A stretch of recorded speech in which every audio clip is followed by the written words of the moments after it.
Hey, what's going on, fam? I'm Cheadle, and welcome back to Millennial Takeover Mondays. We discuss career tips, hacks, strategies, tools, and best practices to help you stand out in your career and your life. Now, today we're talking about overcoming negative annual reviews, overcoming negative performance reviews. You know, we all have one. I know somebody that has had one.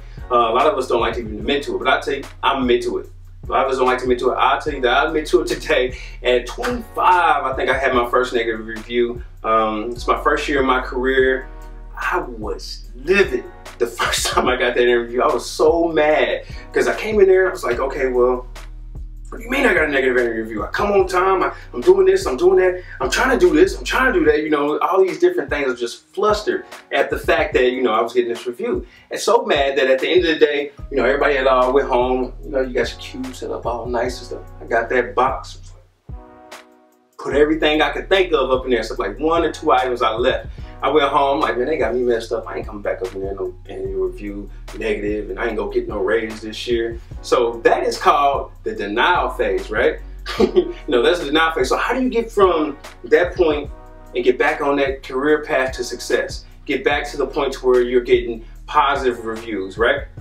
The first thing is acceptance. That's one of the hardest things for a lot of us to do, is accept, you know, what's been said. You know, we spend 20, 30 years, 40 years around our loved ones, around our friends, around our family who love us for who we are, flaws and all, right? And they don't express certain things. So when you hear a manager, a boss come, he's like, hey, I need you to work on these things. These things are some things that you could possibly work on. It's like, what? If that was the case, somebody else would have told me. You're tripping. So it's a tough pill to swallow. But what I want you to do is I want you to be honest with yourself. I want you to go into the mirror or something of that sort, because you lie to everybody else, but don't lie to yourself. Be honest with yourself. Are these things that they saying that I can work on, things that I can really work on? Are these things that I really need to focus in on so it can make me a better employee, make me a better person? Be honest with yourself. Also, get a peer, get a colleague, somebody that you really trust, that's genuine, that's unbiased, that can look at that same review and give you an honest assessment about yourself. And be open to it.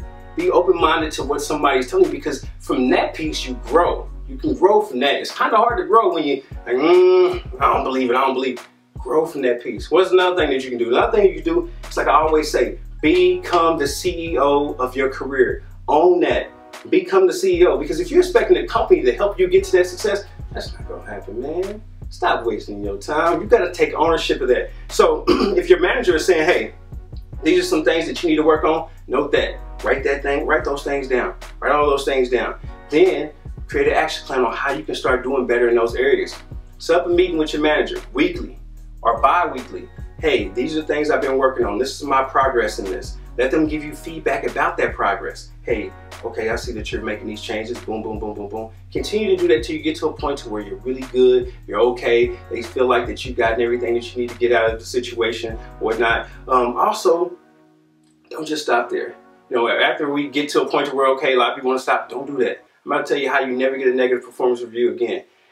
After you've gotten to that point, don't do weekly and bi-weekly meetings. Start setting it up towards monthly and bi-monthly. Meet with your manager. Tell them about the other things that you're trying to progress in, other things that you want to work on. Ask them where's the other things that they feel like that you need to be working on. Something that you're going to workshops or getting certifications, or doing things that's going to help you increase your value, increase the value for the team, and bring some value for the company, right? These are the type of conversations that you want to have all the way up until your annual review. Don't get, you know, the month before talking about raises. Be 6 months out, having those conversations, the things that you want to do, the places that you want to progress, because when you're doing that, it won't be a shock when you go in there. You're going to know exactly what type of review you're going to get. And if you're doing these things diligently, meeting with your manager, finding out what they think about you, making those adjustments, you won't have to worry about a negative annual review, right? It won't even come your way. What's some other things that you could possibly work on?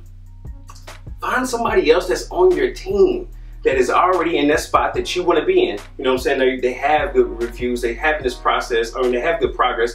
Go study them, go shadow them, and learn their process. See what their process is. What are they doing that you're not doing?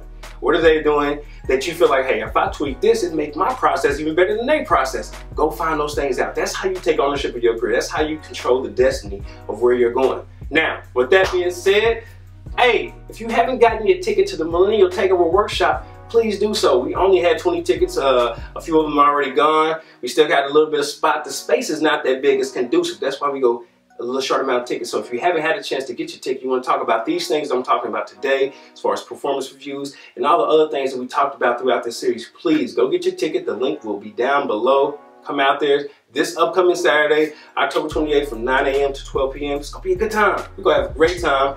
Good activities, good workbook, all that good jazz to help you get to where you want to get in your career. Lastly, this is the last piece of this series. So I want you guys to go back and couple everything that I talked about from the beginning all the way to this piece. If you haven't got the book, go out there and get the book. We're going to have that link down below as well to kind of fill in some other gaps.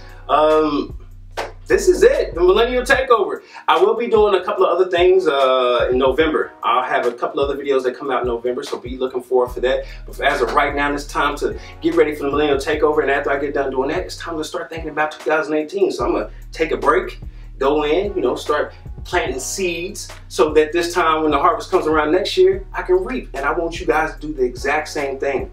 Plant seeds now. So when the springtime comes, summertime comes, in the harvest, you can start reaping those benefits. It's just like that. Make sure you get your tickets. I'll see you next time. It's been amazing. Hey, matter of fact, I don't even want to end it right there. It's been amazing. I want to thank everybody that shared my stuff, everybody that's watched my videos, all the love and support that I get. You know, if you don't comment on the videos, the people that send me inbox messages, I want to thank you all for being a big advocate, a big supporter. Why even get up in front of this camera weekly or bi-weekly to even do these things? You guys are my strength, you're my energies. I want to thank you for everything that you've ever done. All the support you've ever given. It's meant more than you ever know. And with that said, you guys have a great week. I'm out.